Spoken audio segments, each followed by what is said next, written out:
We have never been so connected. Billions of us linked through screens, every thought shared in seconds, every face available on demand, every silence filled with a notification, and yet we have never felt so alone. This is the paradox of the digital age. Connection everywhere, intimacy nowhere, friends online but no one to call when you're breaking, followers in the thousands but emptiness echoing louder than ever.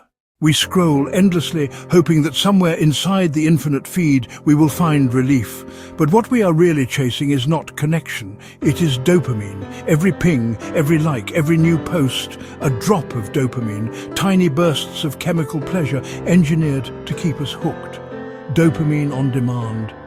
And like any drug, it soothes for a moment but leaves us emptier in the end. This is why you can scroll for hours and still feel hollow.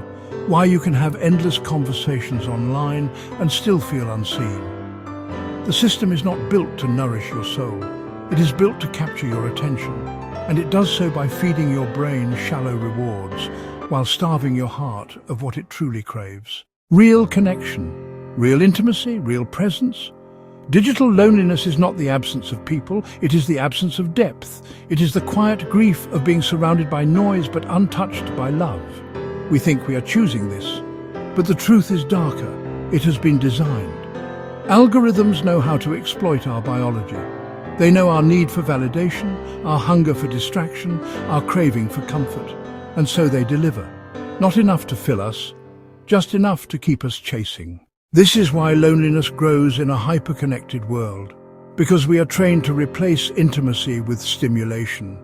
We choose dopamine hits instead of meaningful silence. We choose scrolling instead of sitting with someone fully.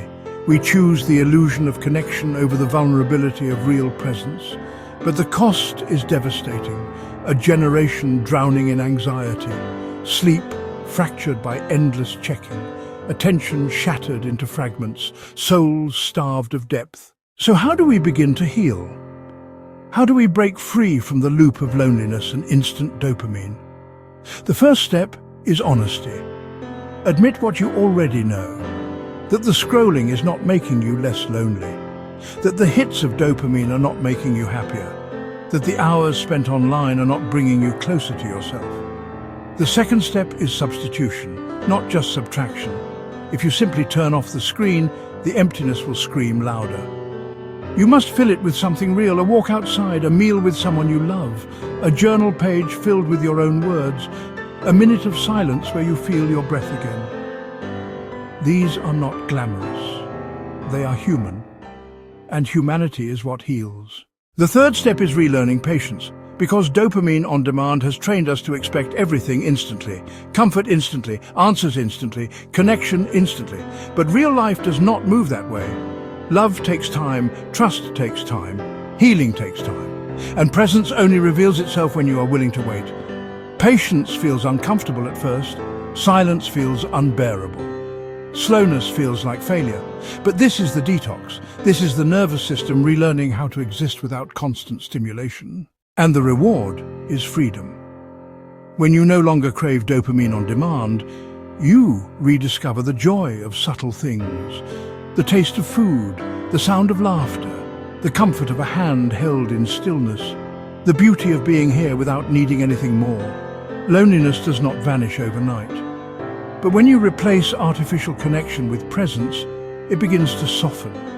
The silence no longer feels empty, it feels alive, because you are no longer running from yourself. So here is the invitation. The next time you feel the urge to scroll, pause. Ask yourself, am I seeking connection or just dopamine? And if the answer is dopamine, choose something different. Choose life. Choose presence. Choose the moment that cannot be liked or shared or replayed, but only lived. Because in the end, your soul is not asking for another hit of stimulation. It is asking to be seen, to be known, to be loved. And no algorithm can give you that. Only presence can. Only depth can. Only life can. The world will keep shouting, scroll, click, consume, but you can choose the whisper instead. The whisper that says, you are not alone, not when you return to presence, not when you choose depth over dopamine, Not when you decide that your attention, your love, your life are worth more than the noise.